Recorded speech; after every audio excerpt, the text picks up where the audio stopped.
Oke, baik, munculin semua kameranya.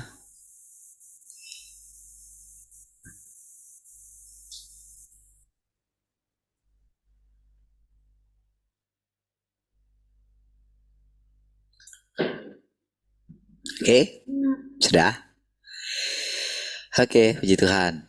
Tadi ya ceritanya, setiap orang punya perjalanan.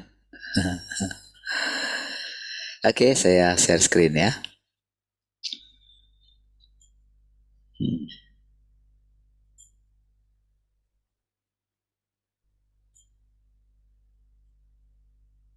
Oke, ya.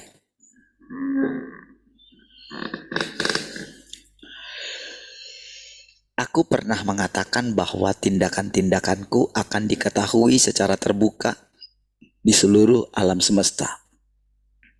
Dan aku akan memerintah sebagai raja di alam semesta. Di sisi lain, apa yang dipercayakan kepada engkau semua adalah untuk pergi dan menjadi kesaksian tentang pekerjaan Tuhan, bukan untuk menjadi raja dan menampakkan diri di seluruh alam semesta. Biarlah pekerjaan Tuhan memenuhi alam semesta dan cakrawala. Perhatikan saudara. Jadi saudara, dari dulu cara kita saudara membaca firman Tuhan itu dulu ya, sebelum kita baca firman Tuhan yang sekarang. Firman Tuhan yang sekarang ini benar-benar memang boleh dikatakan cara benar-benar kita itu dituntun oleh Tuhan itu sendiri gitu. Nah, memang kalau kita perhatikan bagaimana kebanyakan orang selama ini yang membaca Alkitab gitu ya. Jadi seperti cerita tadi itu. Jadi begitu tahu firman Tuhan gitu, jadi tanpa sadar orang itu ya, ketika dia lihat apa ya, sisi-sisi positif daripada firman itu, maka dia akan menjalankan firman itu sesuai dengan pemahamannya gitu. Seperti tadi saudara, ini kan dua dua hal yang berbeda gitu. Kan dikatakan tadi bahwa aku pernah berkata bahwa tindakan-tindakanku akan diketahui secara terbuka di seluruh alam semesta, dan aku akan memerintah sebagai raja di alam semesta. Ya kan? Kan pandangan kita langsung begitu, wow, dia memerintah gitu kan. Dia akan melakukan otoritasnya. Lalu ketika dikatakan kita ikut memerintah bersama dengan dia, maka seperti tadi itu, kita menyatakan kuasanya. Kebanyakan kan masih seperti itu. Makanya saudara, kalau cerita dari pengalamannya dari sejak 2006, dari 2000 mungkin sudah ikut kemana-mana gitu ya. Berarti sudah cukup lumayan juga gitu. Yang Bapak yang tadi diceritakan itu ya. Mungkin taruhlah mungkin tahun 2009 dia mulai melihat bagaimana mungkin dia banyak mendoakan orang dan segala macam gitu. Jadi sudah cukup lama gitu. Tetapi kalau melihat dari tampilannya itu saudara, memang belum bisa ini ya, maksudnya ya sekali lagi seperti yang dikatakan tadi itu ya, kita ini kan sedang belajar gitu ya. Sudah tidak ada lagi unsur istilahnya bagaimana, bukan kita yang menghakimi kan, tapi firman Tuhan gitu. Karena kita pernah melewati itu gitu. Nah, jadi sudah kira-kira 17 tahun kalau 2023. Tapi masih tetap dengan cara seperti itu. Dan kalau tidak dengarkan firman ini saudara, maka dia akan tetap seperti itu. Dan justru akan menjadi musuhnya Tuhan. Kemana-mana kalau lihat ini pasti istilahnya melihat, dipandang dulu orang ini gimana gitu. Akan diukur semua orang gitu. Nah, jadi saudara, kadang tanpa sadar orang tersebut telah dipakai oleh si jahat juga, nggak akan sadar gitu. Jadi ketika dia mengatakan, wah itu firman itu keluar semua, muncul semua. Iya. Tapi jadi kira-kira yang seperti itu masih sama seperti ketika Tuhan Yesus umur 12 tahun gitu. Dia harus direndam selama kira-kira 17 tahun lagi gitu. Gitu ya. Walaupun usianya sudah berapa gitu. Ya. Nah, Saudara, jadi cara pemahaman orang-orang yang membaca Alkitab gitu dengan orang yang mendengarkan firman Tuhan yang zaman sekarang itu memang kalau kita perhatikan ya, karena saya terus memperhatikan diri saya sendiri gitu ya. Jadi memang ada, kita melihat dia katakan dia memerintah, tapi di sisi lain perhatikan dikatakan sementara yang lain mengejar penyempurnaan. Ini sudah ini tadi ya. Kelewat nggak?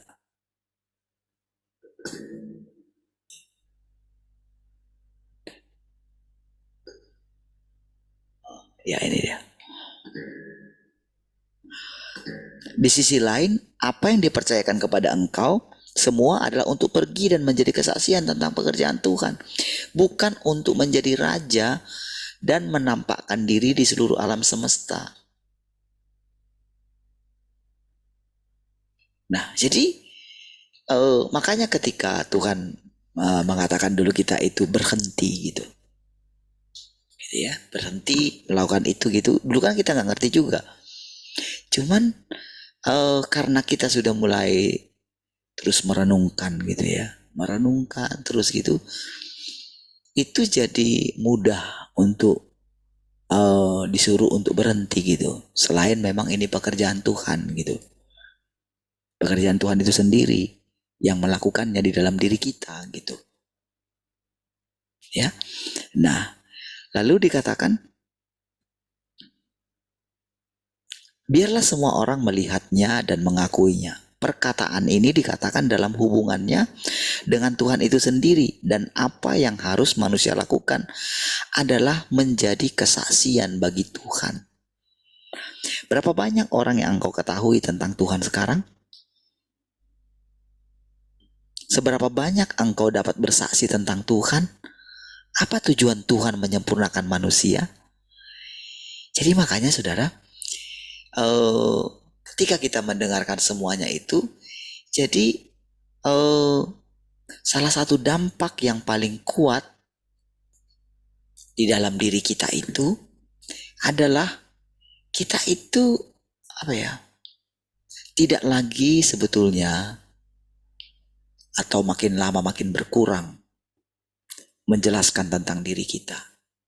Jadi saya sering sekali perhatikan gitu ya. Jadi ketika saya misalnya cerita tentang seperti hal itu gitu ya, kadang saya merasa di dalam hati saya itu, aduh Tuhan kok bisa ya masih menceritakan itu gitu. Oke. Nah, tapi saudara, perubahan yang terjadi setiap hari itu saudara membuat, ya memang,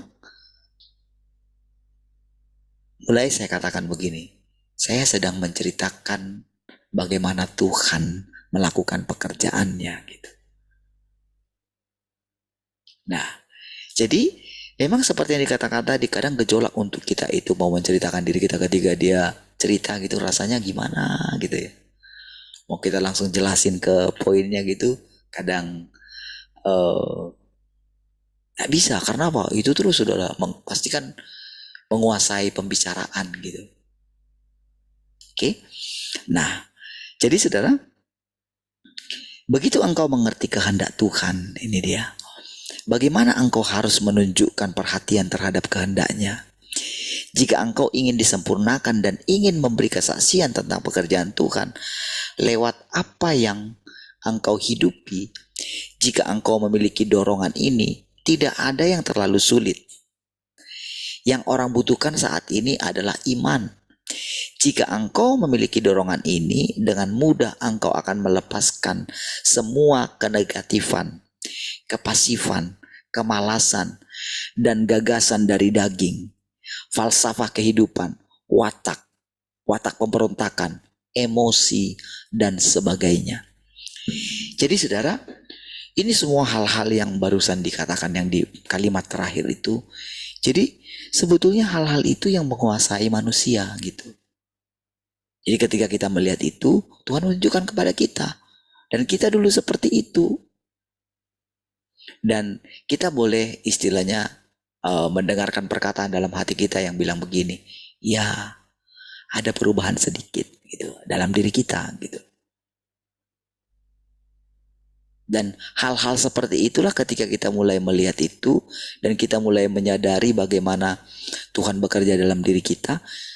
Nah, hal itulah yang akan kita saksikan atau persaksikan bagi orang gitu. Misalnya saudara ketika tadi malam itu saudara ya, jadi si saya lupa itu entah wakilnya entah sekretaris bukan. Dia yang saya sering berhubungan dengan ibu itu gitu ya. Masalah semua kemarin jadwal-jadwal untuk latihannya gitu ya. Jadi malam dia WA gitu. Kasih ya Pak, untuk kami boleh pakai tempat Bapak gitu. Dan kami sangat diberkati dengan kesaksian Bapak sehingga kami termotivasi lagi untuk lebih lagi gitu dalam melayani Tuhan gitu. Nah, saudara, lalu saya katakan terima kasih, tetap semangat melayani ya Pak, amin gitu ya. Nah, saudara, ketika saya bagaimana menceritakan kepada mereka, bagaimana berbicara kepada mereka, bagaimana tetap seperti yang dikatakan di sini, yang dibutuhkan orang saat ini adalah iman gitu. Tapi iman dalam arti berani mempercayai Tuhan berdaulat atas semua gitu.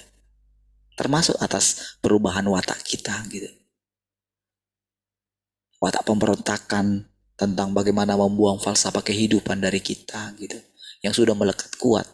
Yang kita percayai turun-temurun gitu.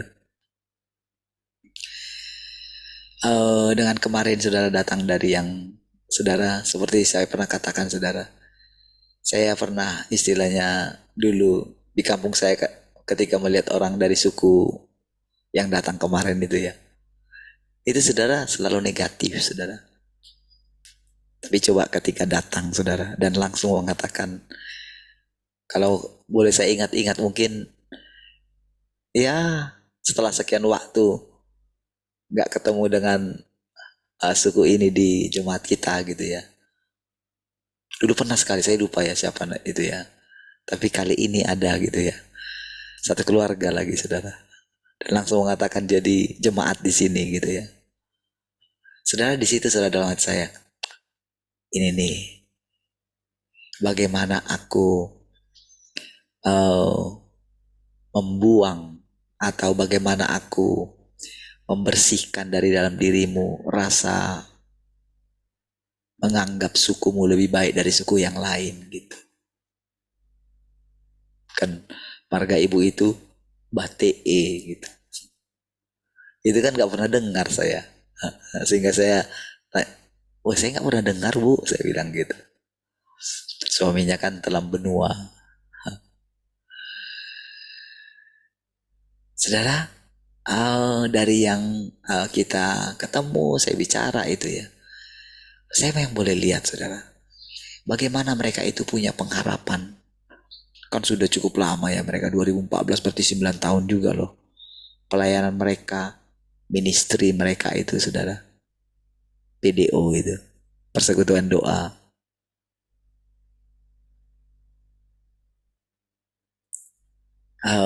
Bagaimana mereka bisa bertahan dari 5 orang saudara. Sampai sebanyak itu saudara. Ya mereka tidak punya tempat. Bisa bertahan terus. Sampai sebanyak itu saudara. Bagaimana mereka seperti dikatakan tadi, walaupun gereja menolak mereka gitu, tapi mereka gak bersungut-sungut gitu, hanya karena ya sudah karena peraturan gitu. Bahkan pendetanya pun ikut gitu kan. Sampai selesai loh saya khotbah itu. Baru dia permisi sama saya permisi dulu Pak. Istrinya tinggal juga kan. Bagaimana kedekatan dia dengan jemaatnya gitu ya. Saya boleh rasakan gitu ya. Gimana rasanya ya kita punya gereja kita nggak bisa pakai gitu ya. Semua kalau dipikir-pikir saudara, wah saya sudah sengaja lewat kemarin dari sana gitu ya lihat. Wah cukup besar gerejanya gitu ya yang di top 100. Saya ketemu dengan pemain keyboardnya cuman karena jauh gitu saya hanya lihat oh bapak yang kemarin gitu.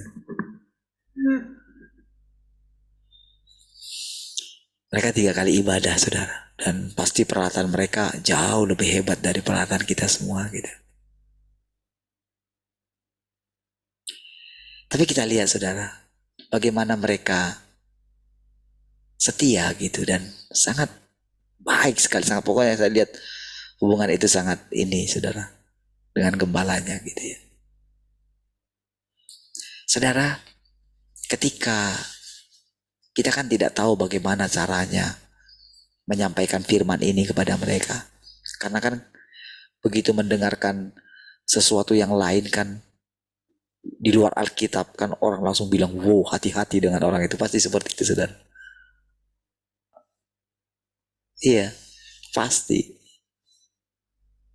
Tapi sekarang saudara bagaimana ketika kita menjadi kesaksian bagi Tuhan seperti yang dikatakan di sini.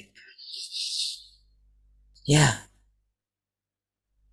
Tuhan itu sendiri saudara yang menampakkan diri gitu melalui kita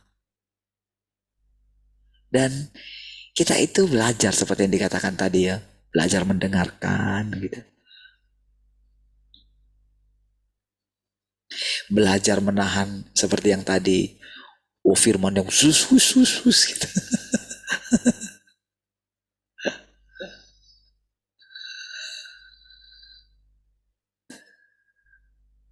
Itu karena pekerjaan Tuhan saudara sedang on progress di dalam diri kita gitu dan Tuhan yang akan bawa semua saudara iya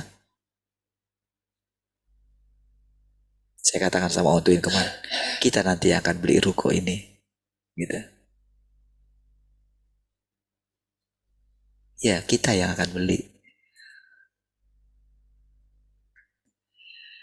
saudara apa ya mengatakan seperti itu saudara bukan sesuatu yang terlalu tinggi lagi gitu karena kita tahu saudara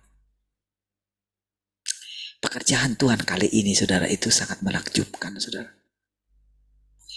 kalau di masa yang lalu kita suka bercerita tentang mungkin bagaimana gereja yang tadinya kecil setelah menjadi besar hilang semua kesederhanaan itu kan sesuatu yang ya kalau kita lihat uh, dari sisi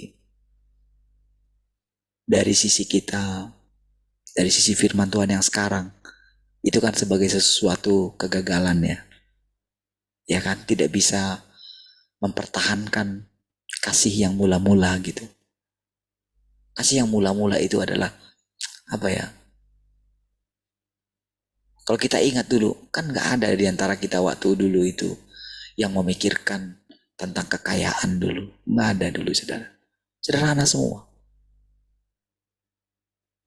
karena dulu kita itu kan ya kebanyakan kan jemaat kita dulu ya operator gitu ya kayak di jemaat kita yang besar dulu iya sehingga itu diisi dengan orang-orang sederhana gitu sebelum kita punya gereja gitu ya dan perjalanan kita juga ditembesi kan seperti itu dulu kan kalau kita ingat dulu ya nggak nah tapi saat ini saudara ketika Tuhan mulai menunjukkan kepada kita gitu dia sedang gini loh menunjukkan kepada kita untuk bisa ketika aku memberkati engkau gitu dan aku mengatakan aku yang memberkati Tapi sekaligus aku akan menunjukkan kepadamu bagaimana ketika aku memberkati engkau sudah waktunya, engkau tetap terjaga dalam kerendahan hati. Engkau sudah punya pengalaman itu. Engkau sudah pernah melihat itu. Dan untuk sekian tahun lamanya, engkau bisa tetap menjaga hatimu seperti itu. Tentu engkau tidak tahu apa yang akan terjadi di depan dengan dirimu. Apakah engkau tetap bisa rendah hati? Tapi karena engkau mau terus datang kepadaku tiap hari, tiap pagi, maka aku akan menunjukkan kepadamu bagaimana aku hidup di dalam dirimu dan menunjukkan hidup seperti yang aku maksudkan, di mana aku sekali lagi berinkarnasi, Tuhan berinkarnasi. Saudara, makanya dikatakan saudara, inkarnasi yang pertama itu tidak sama dengan inkarnasi yang kedua. Inkarnasi yang pertama itu saudara, target orang itu naik di atas kayu salib gitu. Iya. Tapi inkarnasi yang kedua tidak begitu. Bagaimana saudara? Justru inkarnasi yang kedua adalah berani hidup selama-lamanya. Ya. Dan bukan sekedar hidup panjang, bukan. Tapi tetap konsisten menjaga kasihnya di hadapan Tuhan gitu. Kan kita yang tahu. Makanya saudara, ketika saya katakan kepada saudara, ketika saya memandang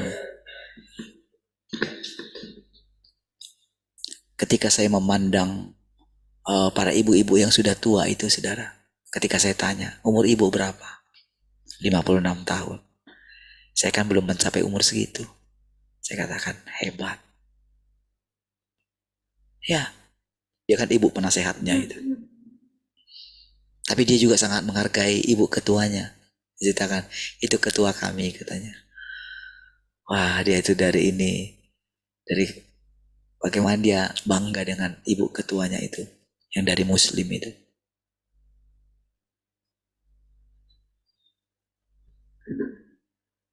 Saudara,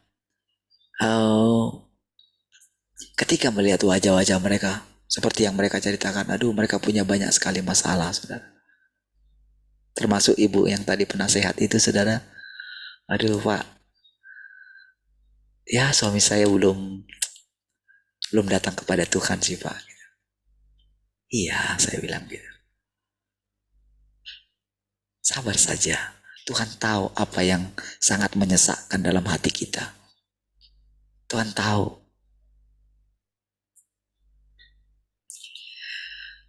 Lalu saya katakan kepada ibu itu, ingatin ya, kepada ibu-ibu yang lain gitu. Ingat, kalau nanti mereka berhasil, diberkati gitu.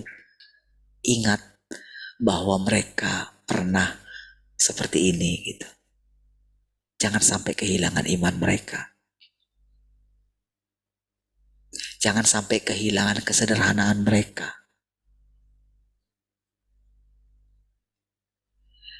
Saudara, jadi kali ini saudara, ketika Tuhan berikan pun kepada kita tentang ruko ini gitu ya, kayak ini kan, saya bisa istilahnya bisa dengan tenang gitu, berani melihat bagaimana Tuhan itu melakukan pekerjaannya gitu. Ketika saya berkali-kali mengatakan kepada mereka, silakan pakai tempat ini gitu. Kalian bisa kapan datang kapan saja gitu. Bila perlu saya kasih kuncinya gitu. Dan nggak ada hubungannya misalnya ya karena mereka juga dengan gembala mereka cukup baik gitu ya. Nggak ada. Saya melihat begini saudara. Justru perkumpulan mereka ini yang istilahnya boleh dikatakan tidak punya tempat gitu ya. Justru biarlah seperti itu gitu. Menurut saya gitu ya, saya dalam hati saya gitu.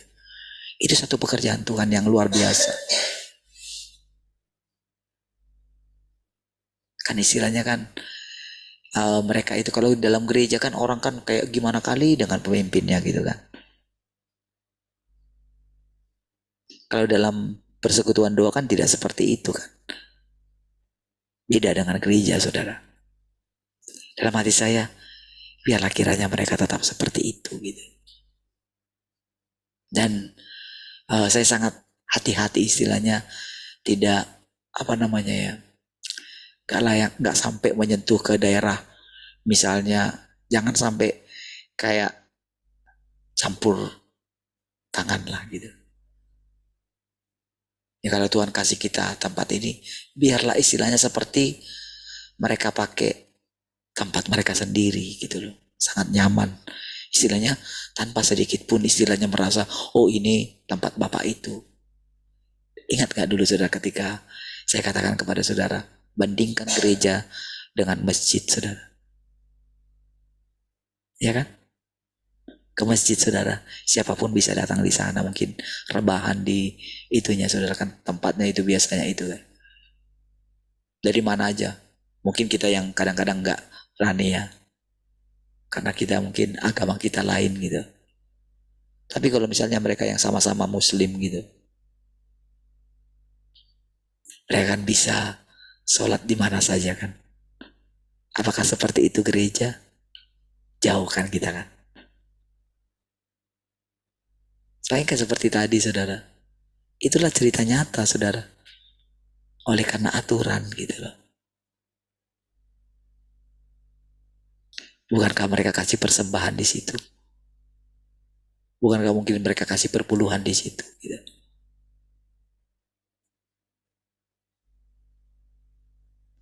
Tidak bisa pakai gereja sendiri. Jangankan orang lain. Jemaat sendiri loh, bayangin.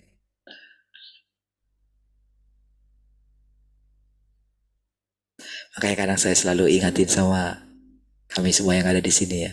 Sama Uli gitu ya. Ayo, kita ini hamba di sini gitu. Iya, jadi kehidupan yang seperti itu saudara, untuk membuat kita punya kehidupan seperti itu, itulah pekerjaan Tuhan. Seperti itulah Tuhan saudara. Dia datang kepada milik kepunyaannya, tapi milik kepunyaannya tidak menerima dia.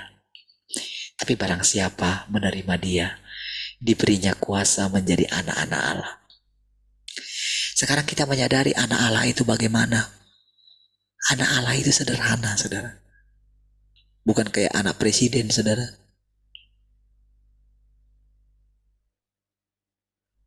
Anak Allah bukan seperti yang dulu kita, kamu tahu ada kuasa dalam saya. Roh yang dalam saya jauh lebih besar. Bukan anak Allah yang seperti itu.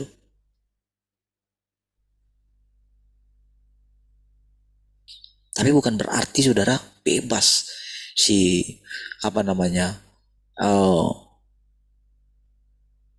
memporak-porandakan hidup kita, si jahat itu tidak bisa dia. Ketika kita lihat keadaan kita gitu ya, keadaan keluarga kita punya iman Tuhan menjagai. Artinya saudara, ketika Tuhan berdaulat atas hidup kita, bukan berarti kita jadi pasif gitu, bukan. Tapi kita tidak bisa istilahnya dikuasai atau dibuat menjadi murung oleh karena keadaan kita. Itu mesti kita jaga. Iya, ketika misalnya si jahat itu mencoba, oh ya kamu seperti ini. Kayak kemarin lah bagaimana Tuhan angkat kita kan. Bayangin saudara, kita mau diusir dari tempat ini kan sebetulnya kan. Iya saudara.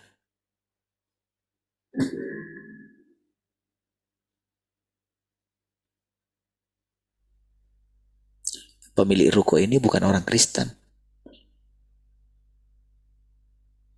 Ya kan?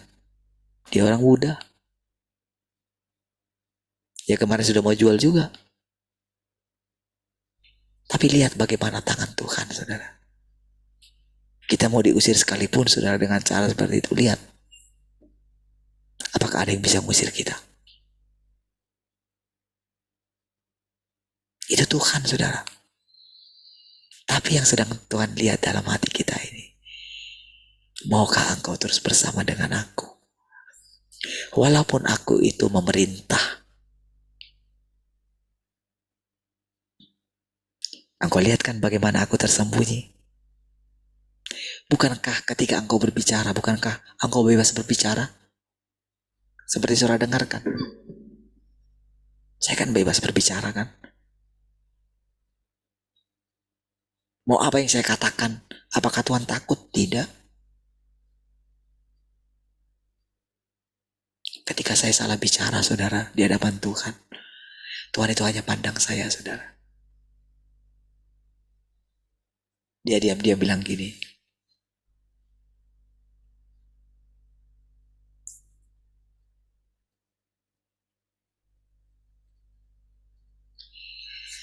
karena saudara mengatakan ini mau nangis saudara. Dia bilang gini saudara, setiap kali engkau salah bicara, aku menanggungnya gitu. Tapi engkau gak perlu takut gitu. Karena aku Tuhan gitu. Iya. Karena dia Tuhan. Karena memang harus dengan cara seperti itulah aku tampil gitu. Kau akan bebas bicara. Karena kau menyadari yang kau salah kan. Dalam engkau bersikap. Dalam ketika engkau menghadapi orang. Kamu lihat kan kesombonganmu gitu.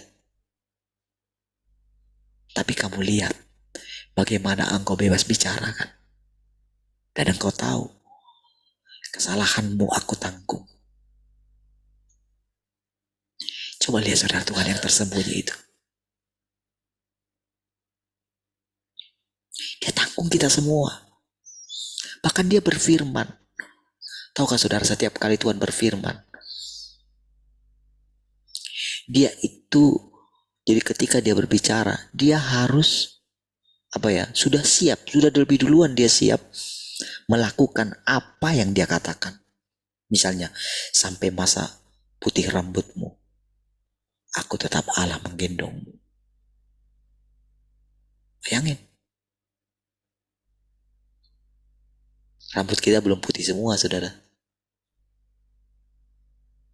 Untuk masa putih rambut kita semua, butuh waktu berapa tahun. Dan butuh, apakah kita bisa tetap menjaga hati kita seperti ini? Kita kan gak tahu. Tapi Tuhan sudah jamin, aku menggendong engkau. Makanya Tuhan bilang, tetaplah jadi anak kecil di hadapanku. Ya, anak kecil itu bebas, saudara. Ya. Makanya dia bilang, jangan menghalangi anak kecil datang kepada aku. Saudara, yang sering saya bilang WA, saya itu ya, ibu itu ya. Dia orang Batak itu, tapi namanya orang Jawa, saudara. Ya. Saya itu saudara kemarin ketika lihat anaknya itu ya, borunya itu yang nyanyi Oh Holy Night itu saudara. Itu putrinya ibu itu.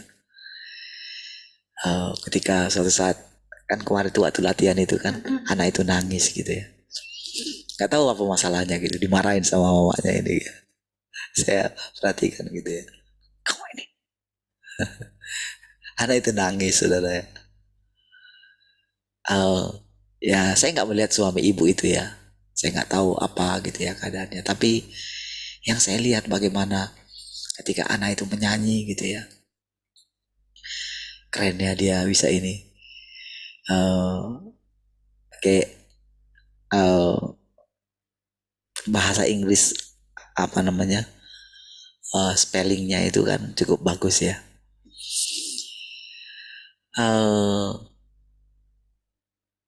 Saya itu saudara ketika lihat anak-anak kecil itu ya, lihat seperti itulah kira-kira kita di hadapan Tuhan gitu. Ya, anak kecil itu tidak kita mengerti. Mereka ingin bebas gitu. Kadang-kadang kita yang orang dewasa terlalu serius gitu. Nah itu bebas. Makanya saudara ketika Tuhan, apa nih? Ya, ketika Tuhan perhadapkan ya, seperti sekarang ini ketika kita diperlihatkan semua hal-hal yang seperti yang saya katakan ini saudara ya. Sembari kita itu melihat bahwa kita sedang memasuki hidup yang kekal saudara. Itu benar-benar kita menikmati setiap hari dalam kehidupan kita. Ya, setiap hari. Entah bagaimana nanti tubuh kita ini diubahkan. Kadang saudara kalau misalnya kaki ini sakit gitu ya, aduh rasanya gimana gitu ya. Pengen rasanya cepat sembuh gitu. Tapi tahukah saudara, kayak tadi malam juga nggak bisa istirahat gitu ya, sulit gitu ya. Praktis paling tidurnya mungkin 2 jam kali ya. Tapi dengan mengingat persekutuan ini, dengan mengingat Tuhan saudara, Tuhan Yesus selalu menyatakan yang baru gitu. Itulah hari-hari yang kita lalui ke depan terus. Dan Tuhan percayakan kita, Tuhan bawa kita, gak terpikirkan oleh kita. Gitu kan saudara. Baik, mari kita akhiri, kita berdoa. Terima kasih Tuhan, kami bersyukur pagi hari ini. Terima kasih buat setiap perkataanmu. Terpujilah Tuhan. Haleluya. Sama-sama katakan amin. Baik, puji Tuhan semua, Tuhan memberkati. Sampai ketemu.